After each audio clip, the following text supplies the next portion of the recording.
Hello everyone, welcome to our channel. मैं राकेश कुमार स्वागत करता हूं हमारे यूट्यूब प्लेटफॉर्म पे। आज की क्लास में हम लोग जो टेंस नाम का टॉपिक पढ़ रहे हैं उसमें आज की क्लास में हम लोग बात करने वाले हैं पास्ट परफेक्ट कॉन्टिन्यूअस के बारे में। इससे पहले हम लोग जो है वो पास्ट परफेक्ट नाम का टेंस पढ़कर आए थे। आज की क्लास में हम बात करें पास्ट परफेक्ट कॉन्टिन्यूअस के बारे में। जैसा कि इसका नाम आपको दिखाई दे रहा है पास्ट परफेक्ट कॉन्टिन्यूअस, ध्यान से पढ़ना, इससे ज़्यादा बेहतर कंटेंट्स जो है वो शायद आपको दूसरे प्लेटफॉर्म पे ना मिले। पास्ट परफेक्ट कॉन्टिन्यूअस में हम लोग बात कर रहे हैं कि देखिए इसका नाम जो आपको दिखाई दे रहा है ये क्या है।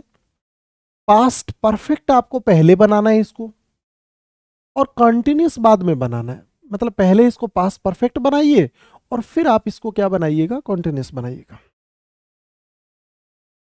अब पास्ट परफेक्ट में क्या हुआ करता था, हेड के साथ मेन वर्ब का थर्ड फॉर्म का प्रयोग हुआ करता था, ठीक है। और जितने भी कॉन्टिन्यूअस टेंस होते हैं उसमें मेन वर्ब की कौन सी फॉर्म का प्रयोग होता है, फर्स्ट फॉर्म प्लस आईएनजी का। ये first form plus ING form जो होता है इसको फोर्थ फॉर्म भी बोलते हैं, प्रोग्रेसिव फॉर्म भी बोलते हैं और कॉन्टिन्यूअस फॉर्म भी बोलते हैं। अब देखो, हेड कहता है मेरे बाद में थर्ड फॉर्म आना चाहिए, और आईएनजी फॉर्म कहता है मेरे से पहले बी वर्ब आना चाहिए। इसलिए हमने दोनों की इच्छाओं को ध्यान में रखकर यहां पर बी वर्ब की थर्ड फॉर्म बीन का इस्तेमाल किया। तो ये वर्ब आपके पास बन गया had been plus ING form. अगर मैं आपसे ये पूछता हूं कि बताओ अगर ये आईएनजी हटा दें, मतलब ये वर्ब सिर्फ हेड बीन ही रहे, तो पहला सवाल तो ये कि क्या सिर्फ हेड बीन का इस्तेमाल किया जा सकता है क्या। तो याद रखना, अगर आप सिर्फ हेड बीन यहां तक इस सेंटेंस को पढ़ते हो तो ये सिर्फ बताओ कौन से टेंस की वर्ब बनी है, पास्ट परफेक्ट की बनी है। और अगर आईएनजी और लगा देते हो तो फिर ये बताओ क्या बन जाता है, कॉन्टिन्यूअस, मतलब पास्ट परफेक्ट कॉन्टिन्यूअस बन जाता है। अब पास्ट परफेक्ट कॉन्टिन्यूअस जो है आपको पता है जितने भी परफेक्ट कॉन्टिन्यूअस टेंस होते हैं उसमें सिंस और फॉर के साथ टाइम का प्रयोग करना जरूरी होता है। तो यहां से हम सिंस और फॉर के बारे में और जान लेते हैं। वैसे तो हमने प्रेजेंट परफेक्ट कॉन्टिन्यूअस नाम का टेंस पढ़ा था, वहां पे भी आपको सिंस और फॉर के बारे में बताया था, यहां पे और पता करते हैं। पहले तो सिंस और फॉर के बारे में कुछ बेसिक बातें जान लीजिए कि सिंस और फॉर के साथ जो टाइम का प्रयोग होता है, ध्यान देने वाली बात है। जितने भी परफेक्ट कॉन्टिन्यूअस हैं, चाहे वो प्रेजेंट परफेक्ट कॉन्टिन्यूअस है या पास्ट परफेक्ट कॉन्टिन्यूअस है, इन सब में आप लोगों को सिंस और फॉर के साथ टाइम का प्रयोग करना जरूरी हो जाता है। दूसरी चीज ध्यान देंगे आप लोग, यहां से जितने भी परफेक्ट टेंस हैं उनमें भी अपन सिंस और फॉर के साथ समय का प्रयोग कर सकते हैं। लेकिन अगर सेंटेंस में सिंस और फॉर के साथ टाइम का प्रयोग हो जाए तो कौन कौन से टेंस हैं जिनकी वर्ब का यूज आप नहीं कर सकते, जिसमें से एक आपके पास कॉन्टिन्यूअस है और दूसरा आपके पास इंडेफिनिट है। जितने भी इंडेफिनिट टेंस होते हैं उनमें सिंस और फॉर के साथ समय का प्रयोग नहीं किया जाता है, ना ही कॉन्टिन्यूअस में यूज किया जाता है। या तो परफेक्ट कॉन्टिन्यूअस में किया जाता है या फिर परफेक्ट टेंस में किया जाता है। दो ही प्रकार के ऐसे टेंस हैं जहां पे आप लोग इसका प्रयोग कर सकते हैं। इसके अलावा अगर हम कुछ और बातें पढ़ें इसी को लेकर, इसी पास्ट परफेक्ट कॉन्टिन्यूअस को लेकर अगर और बातें पढ़ते हैं तो ध्यान दीजिएगा।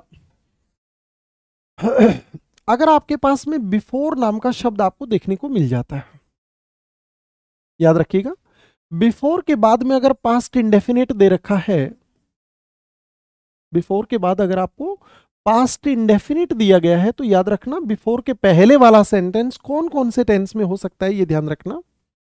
ये सेंटेंस पास्ट परफेक्ट में हो सकता है, बिफोर के पहले वाला सेंटेंस पास्ट परफेक्ट कॉन्टिन्यूअस में हो सकता है, ठीक है। कौन से टेंस का प्रयोग नहीं कर सकते हैं अपन बिफोर से पहले, तो वो याद रखना, वो आपके पास में पास्ट इंडेफिनिट। आप पास्ट इंडेफिनिट टेंस का प्रयोग जो होता है वो बिफोर से पहले नहीं करते, बिफोर के बाद में करते हैं। परफेक्ट या परफेक्ट कॉन्टिन्यूअस टेंस का प्रयोग किया जा सकता है। इसके अलावा बिफोर से पहले हम पास्ट कॉन्टिन्यूअस टेंस का प्रयोग भी कर सकते हैं। अगर बिफोर के बाद में क्या दे रखा हो, पास्ट इंडेफिनिट दे रखा हो, तब की बात हो जाती है। सिंस और फॉर का यूज कब करते हैं ये हम बात पहले कर चुके हैं। एक बार अगर आप फिर से जानना चाहते हैं तो यहां पर पता कर लीजिएगा, यहां पे इसके बारे में और पता कर लेते हैं हम लोग कि सिंस और फॉर के साथ समय का प्रयोग कब और कैसे करते हैं। यहां पे आ जाइएगा, फोर का प्रयोग जो है वो बोलो किसके लिए किया जाता है भाई, समय अवधि के लिए किया जाता है। जब आगे आपके पास में समय अवधि दिया गया होता है, जिसको आप इंग्लिश में पीरियड बोलते हैं, तब हम लोग बोलो किसका प्रयोग करते हैं, फोर का। सिंस का प्रयोग किसके लिए करते हैं, जब निश्चित समय दिया गया हो, निश्चित समय दिया गया हो, इंग्लिश में बात करें तो आपके पास में पॉइंट ऑफ टाइम दिया गया हो। याद रखना पीरियड के साथ में टाइम, जैसे आप लोग अक्सर पीरियड ऑफ टाइम सुनते हैं, तो पीरियड के साथ टाइम लगाने की जरूरत नहीं है। ऐसे केस में बोलो किसका प्रयोग करते हैं अपन, सिंस का। अब ये पीरियड ऑफ टाइम या पॉइंट ऑफ टाइम किसको कहते हैं, इसके बारे में बात करें। पॉइंट ऑफ टाइम के बारे में बात करें तो अगर आपके पास में जो है वो डे दे दिया जाए, डेट आ जाए, मंथ आ जाए, ईयर आ जाए, मान लो संडे मंडे ट्यूसडे ऐसा लिखा गया है, डेट दे रखा है, ओके, 10 तारीख, 11 तारीख, 12 तारीख, मंथ दे रखा है जनवरी फरवरी, ईयर दे रखा हो 2020, 2021, 2022, ठीक है ना। और इसके अलावा मॉर्निंग इवनिंग जो होता है, इसके लिए भी बोलो अपन किसका प्रयोग कर सकते हैं, सिंस का प्रयोग करते हैं। और बताइए जितने भी सीजन्स होते हैं, ऋतुएं जिनको आप बोलते हैं, ऋतुएं जो होती हैं उनके लिए भी बोलो किसका प्रयोग किया जाता है, सिंस का प्रयोग किया जाता है। इसके अलावा अगर हम बात करते हैं तो स्टेजेस ऑफ लाइफ, जीवन अवस्थाएं, स्टेजेस ऑफ लाइफ, जीवन अवस्थाएं, जीवन की जो अवस्थाएं होती हैं, बाल्यावस्था, किशोरावस्था, प्रौढ़ावस्था, वृद्धावस्था, ये जो होती है, चाइल्डहुड, अडल्टहुड, ये जो होते हैं, इनके लिए भी बोलो किसका प्रयोग करते हैं, सिंस का। इसके अलावा आपके पास में अगर कोई इंसिडेंट या घटना को दर्शाया गया हो, इंसिडेंट या घटना को दर्शाया गया हो, तो ऐसे केस में भी हम लोग किसका प्रयोग करते हैं भाई, सिंस का प्रयोग करते हैं। देखिए घटना से क्या मतलब है, ये भाग थोड़ा सा ज्यादा ध्यान देने वाला है। इंसिडेंट या घटना किसको कहते हैं, घटना का मतलब हो जाता है कि जब मैं बोलता हूं कि जब से मैंने जयपुर छोड़ा है मैं तब से पढ़ा रहा हूं, तो मैंने जयपुर कब से छोड़ा है, कब छोड़ा ये आपको नहीं पता है, लेकिन कोई एक निश्चित दिन तारीख या वार जरूर रहा होगा। ऐसे इंसिडेंट और घटनाओं को अपन क्या बोलते हैं बताइए, पॉइंट ऑफ टाइम। और पॉइंट ऑफ टाइम के लिए बोलो क्या लगाते हैं अपन, सिंस लगाते हैं। आप बोलते हैं जब से मेरी ग्रेजुएशन हुई है तब से मैं तैयारी कर रहा हूं, आपका ग्रेजुएशन कब हुआ हमें नहीं पता है, लेकिन कोई एक निश्चित दिन तारीख या वार जरूर रहा होगा। ऐसी घटनाओं को अपन पॉइंट ऑफ टाइम मानते हैं और सिंस लगाते हैं। आप बोलते हो जब से उसकी शादी हुई है वो तब से ये काम कर रहा है, तो उसकी शादी कब हुई हमें नहीं पता है, लेकिन कोई एक निश्चित दिन तारीख या वार जरूर रहा होगा। इनके लिए बताइए अपन क्या लगा देते हैं, सिंस लगा देते हैं, ठीक है। ये आपके पास में सिंस और फोर को लेकर है। यहां पर आप एक छोटी सी बात और देख लेना, जितना भी पीरियड और जिसको आप समय अवधि बोलते हो उससे पहले बोलो क्या लगाते हैं अपन, फोर लगाते हैं। समय अवधि से पहले, समय अवधि जो होता है इससे पहले अगर आपको लास्ट या पास्ट नाम का वर्ड देखने को मिल जाए तो हम बताइए क्या लगाते हैं, सिंस लगाते हैं।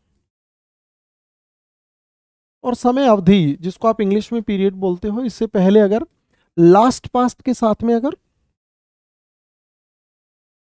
लास्ट या पास्ट के साथ में अगर कोई आर्टिकल दिखाई दे जाए, द आर्टिकल दिखाई दे रहा है, तो बोलो यहां पर हम क्या लगा देंगे, फोर लगा देंगे। ये तीन बातें और हैं जो सिंस और फोर को लेकर हैं, जिनको आपको याद रखना है। अब अपन इसी से रिलेटेड एग्जांपल्स के बारे में बात करने वाले हैं। चलिए पता करते हैं अपन यहां से पता करते हैं अपन लोग कुछ एग्जांपल्स। आप बताएंगे इन सेंटेंसेस में क्या एरर रहने वाला है। मैंने यहां पे एक एग्जांपल लिखा है, one of my friends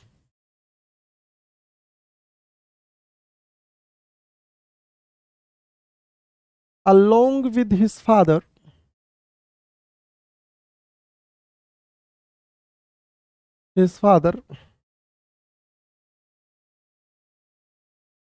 had been living there before I met him।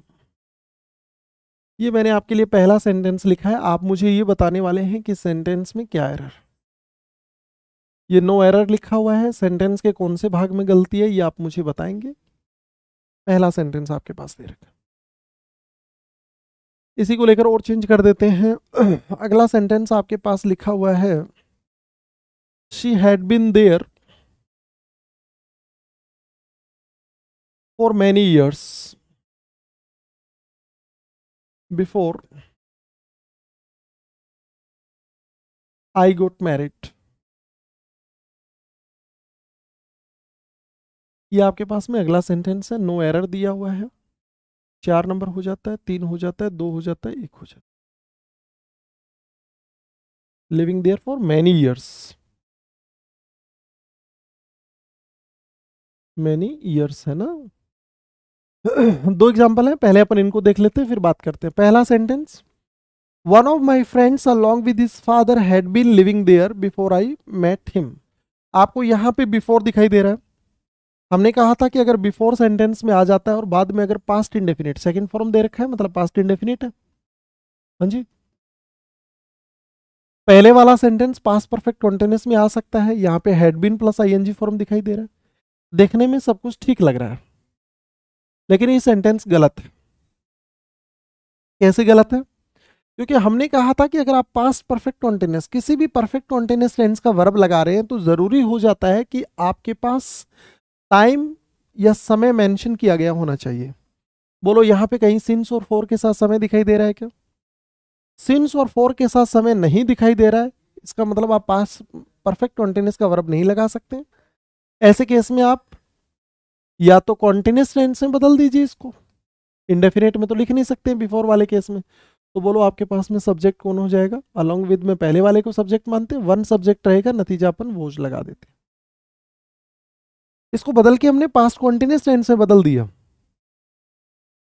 Past perfect continuous में लिखने के लिए हमारे पास सिंस और फोर के साथ टाइम लिखा होना जरूरी था। चूंकि यहाँ पे नहीं दे रखा था इसलिए हम इसे पास्ट परफेक्ट कॉन्टिन्यूस में नहीं लिख सकते। इस कारण से हमने इसको बदल के पास्ट कॉन्टिन्यूस में बदल दिया। यहाँ पे आपको अलोंग विद नाम का शब्द दिखाई दे रहा है। अलोंग विद के अनुसार वर्ब पहले वाले के अनुसार आती है, पहले वाला मतलब वन के अनुसार वर्ब है, इसीलिए मैंने वोज लगा दिया है। दूसरे सेंटेंस में चलते हैं। She had been there for many years, ये समय अवधि है, समय अवधि के लिए फोर लग रहा है, ये तो ठीक है। लेकिन यहाँ पे हैड के साथ सिर्फ बीन लगा हुआ है। मैंने कहा कि सिर्फ बीन लिखने का मतलब क्या हो गया? सिर्फ बीन लिखने का मतलब क्या हो गया कि ये वाक्य बताओ कौन से टेंस का है? सिर्फ परफेक्ट टेंस का है। और अगर ये सिर्फ परफेक्ट टेंस का है तो क्या परफेक्ट टेंस में हम लोग टाइम का यूज कर सकते हैं क्या? जी बिल्कुल, परफेक्ट टेंस में हम टाइम का यूज कर भी सकते हैं और ना भी करें, दोनों ही केस में सही होता है। लेकिन परफेक्ट कॉन्टिन्यूस टेंस अगर लिख रहे हो, फिर से सुनिएगा, परफेक्ट कॉन्टिन्यूस टेंस का वर्ब अगर आप लिख रहे हो तो आपके लिए जरूरी होता है कि आप सिंस और फोर के साथ समय का प्रयोग करें। यहां पे टाइम का यूज कर रखा है, अगर ये परफेक्ट कॉन्टिन्यूस में होता तो भी सही मानते और परफेक्ट में है तो भी सही मानेंगे। सेंटेंस का जवाब बोलो क्या हो जाएगा? नो एरर हो जाएगा। आगे बात करते हैं अपन, एक दो एग्जांपल इसी से रिलेटेड और बात कर लेते हैं। अगला एग्जांपल आपके पास दे रखा है, you comma he and I had been working in an MNC for last 3 years before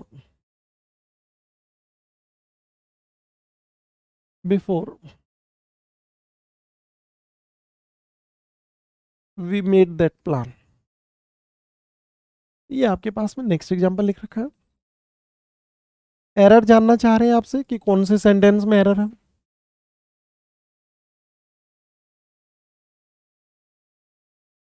एक एग्जांपल और लिख देते हैं फिर आप एक साथ जवाब दे देना। अगला सेंटेंस आपके पास दे रखा है, they had been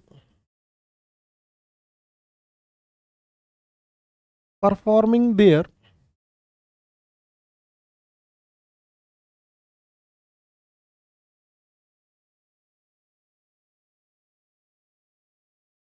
since the last 5 years। Since the last 5 years, एक मिनट रुकेंगे आप लोग।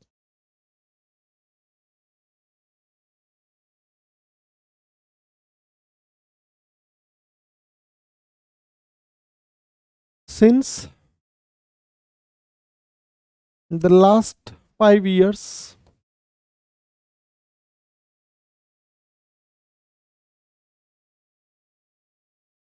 before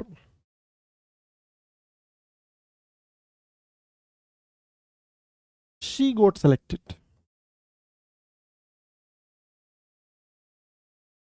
NE का मतलब नो एरर से है, ये 3 है, ये 2 है, ये 1 है, आपको एरर बताना है। पहले सेंटेंस में चलते हैं अपन। एक से ज्यादा सब्जेक्ट है, हमें कोई फर्क नहीं पड़ेगा। Had been plus ING form दिखाई दे रहा है, ये भी सही है।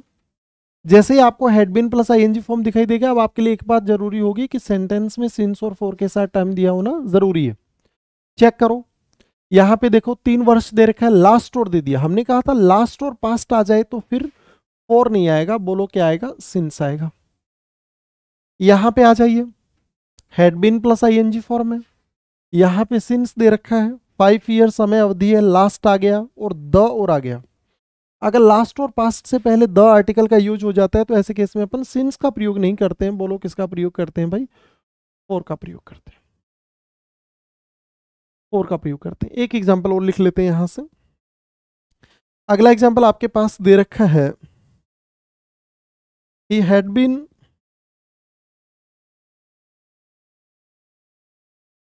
been loving her for more than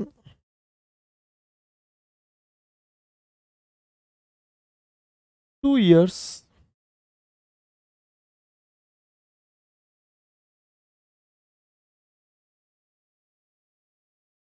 before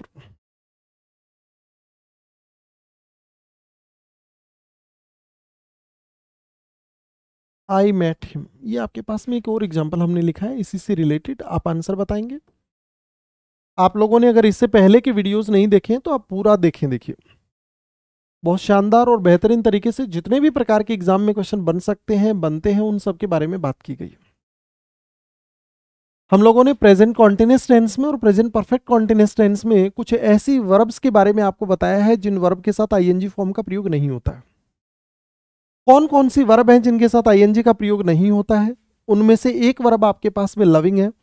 ये वर्ब मैंने वहां पे लिखवा रखी है, दोबारा रिवाइज ना करना पड़े इसलिए हम लोगों ने वहां पे उन वर्ब्स को लिखवाया था। ये वर्ब आपके पास love, like, hate, want, regard, respect, remember, resemble, forget, believe, understand, need, know, seem, adore, feel, smell, taste, own, mind, notice, recognise, imagine, prefer, possess, ये कुछ वर्ब हैं जिनके साथ आईएनजी नहीं लगता है। वर्ब के रूप में आईएनजी नहीं लगता है।